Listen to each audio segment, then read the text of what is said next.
Do y'all know? Do y'all know the show Evil? You know that show?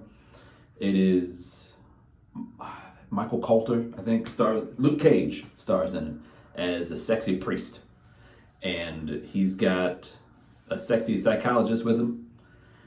I think it's a psychologist, and he has a sexy tech guy, tech and toxins. He looks for toxins. Now, this team of sexiness, they're sent missions through the Catholic Church, and they go investigate like demonic stuff. You know what I'm saying? So sometimes you've got sexy priest guy, Michael Coulter, who might be something spiritual, or you might have the sexy psychologist, and she's looking into all the head stuff and mental health stuff like that. And then you got the sexy tech guy, and he, looking, like I said, looking for toxins or looking for like wiring issues, something like that. He's going the route of science, right?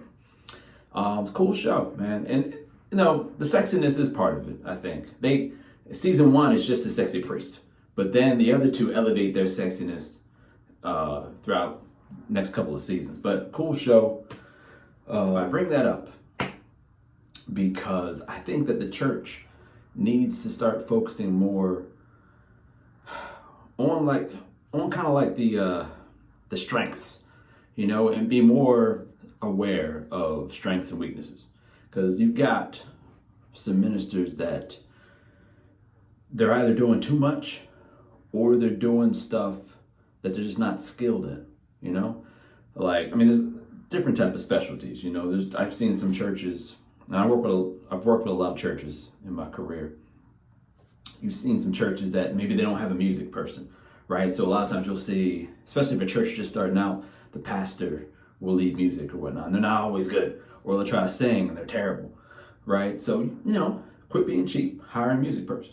Or sometimes they got a music person, but they don't have like a worship person. Someone's like into like the spirituality of the music. So you get that person, sometimes you need a money person because your whole finances are all screwed up, right? So you hire a money person, quit being cheap, right? Or quit being, having that need to have your ego stroke, and acknowledge that, hey, I'm not good in this area, or the entire church might not be good in a certain area. You get into areas where you think you're good at them and you're not. Especially these days, man, you need somebody who's skilled as far as LGBT. You need someone who's skilled like with race issues. You need someone who's skilled with youth. All kinds of stuff. You have pastors who are great at preaching, but they're bad with people, and vice versa. You know what I'm saying? So you gotta be aware of what you're good at. That's all I'm saying. I remember when I was young, I had some mental health stuff. I still got some mental health stuff. But, that combined with being young is a problem, right? So I remember going to a couple of different churches with this issue. And one of the churches put it on me as if it was like I just needed to be stronger. It was a personality thing. I just needed to kind of pull myself up by my bootstraps or something like that, And then another church made it a faith issue. I didn't believe hard enough or something like that. And then another church made it an issue of like demonic, not possession, but oppression, I guess. And so they exorcise the demons. And it was a mental health issue. You know what I'm saying? If they had someone skilled, they could have been able to help me when I was young and I really needed the help, right? This kind of stuff happens all the time, right? You have certain areas of service in the community, perhaps, and you have a pastor trying to deal with it and they're not skilled in that area, or they don't want to admit that they're not skilled in that area. And you're kind of missing out certain times, because certain times you'll have churches that are good, really good at one thing, and they're focusing on something that they're terrible at, right? So just being aware of that,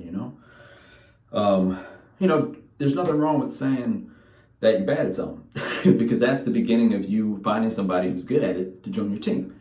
Get your own team, your own like sexy team of specialists. You know what I'm saying? And so you do that, and again, one more thing. There's nothing wrong with saying I don't know either. So I know when people come to me for help, I always say you can email me your issues. Look, I might not be able to personally help you, but I'm going to find somebody who's got the answer for you. I'll find somebody who's skilled in that area. I will tell you quick, I don't know, but I'll find the answer for you, or find somebody who can find the answer for you, right? But you got to be able to be honest enough with yourself, what you're strong at, what you're weak at, so you can properly serve people. Feel me? Boom.